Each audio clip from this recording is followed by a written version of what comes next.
সরকারে গেলে সরকারি ফান্ড দিয়েই রাজনীতি করতে হবে, এই রাজনীতিতে আমরা বিশ্বাস করি না। শিক্ষা খাতে বিশেষ করে রিসার্চের কোনো ব্যবস্থা নেই। আর সরকারের প্রতি আমাদের আহ্বান, জনগণের ট্যাক্সের প্রত্যেকটা টাকা যেন হিসাবের ভিতরে খরচ করা হয়। ইমার্জেন্সি কখনো নোটিশ দিয়ে আসে না, ইমার্জেন্সির মতোই আসে। ইমার্জেন্সি যখন আসে তখন স্বাভাবিক কাজকাম কিছুটা স্থগিত করে দিতে হয়। ইমার্জেন্সিকে প্রায়োরিটি দিয়ে এই দিকেই সব কিছু অ্যাটেনশন দিতে হয়। আমরা সংসদে অনেক কিছু শুনি, সরকারি দলের দায়িত্বপ্রাপ্ত মন্ত্রীরা যখন কথা বলেন তখন আমরা আমাদের দেশে তেমন কোনো সমস্যা খুঁজে পাই না, কিন্তু সমাজের কাছে যখন যাই দেখি আমরা সমস্যার পাহাড় জমে আছে। আপনি যেটা বলেছেন কে কোন জায়গায় গেলেন না গেলেন, এটা তাদের ব্যক্তিগত রুচি অভিরুচির ব্যাপার। তবে আমাদের পজিশন হচ্ছে, রুম পড়লে নির্ভয় হয়ে আমরা বাঁশি বাজাবো না। আমরা যখন রুম পড়বে তখন সেই আগুন নেভানোর চেষ্টা করব, এটাই আমাদের অগ্রাধিকার হবে ইনশাআল্লাহ। আর সারা দেশে আপনারা যেটা শুনেছেন, আমরা সংসদে প্রশ্ন করে জানতে চেয়েছিলাম যে হামের চিকিৎসার জন্য আইসিইউ দরকার হয়, সেই আইসিইউ আছে কিনা। বলা হয়েছে আসে। আমি একজন চিকিৎসক হিসাবে সাক্ষ্য দিচ্ছি, বেশিরভাগ ক্ষেত্রে কোনো আইসিইউ অস্তিত্বই নাই।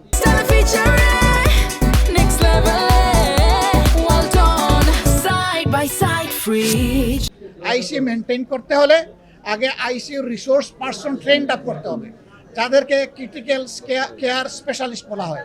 সেই ব্যবস্থাই তো বাংলাদেশে গড়ে তোলা হয়নি।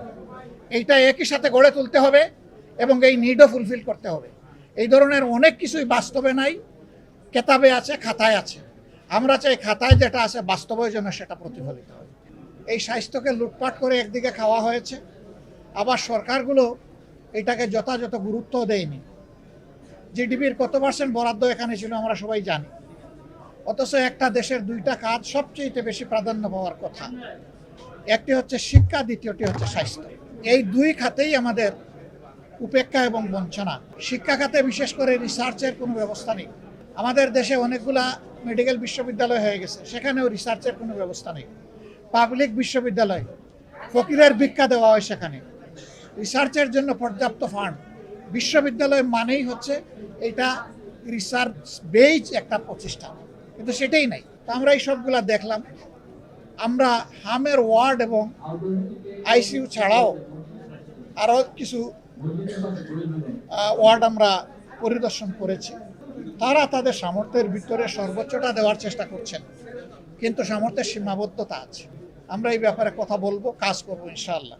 আপনারা জানেন যে বাংলাদেশ জামাত ইসলামী সামাজিক কল্যাণে সবসময় চিন্তা করে এবং কিছু কন্ট্রিবিউশন রাখার চেষ্টা করে। এই হাসপাতালে সেই সুযোগ আছে। আমরা তাদেরকে একটা বিষয় আশ্বস্ত করেছিলাম, তারা এর বাইরে গিয়ে আরেকটা বিষয় আমাদের কাছে প্রত্যাশা করেছেন।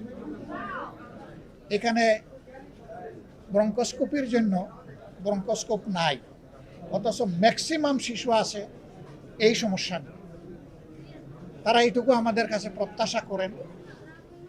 আমাদের লিমিটটা এর নিচে ছিল, তারপরেও শিশুরা আমাদের কাছে আমানত, তারাই আগামীর ভবিষ্যৎ। এই শিশুদের প্রতি সম্মান রেখে আমরা ইনশাল্লাহ চেষ্টা করব তাদের এই পরামর্শ, অনুরোধ, দাবি যেটাই বলেন এটা আমরা পরিপালন করতে পারি কিনা।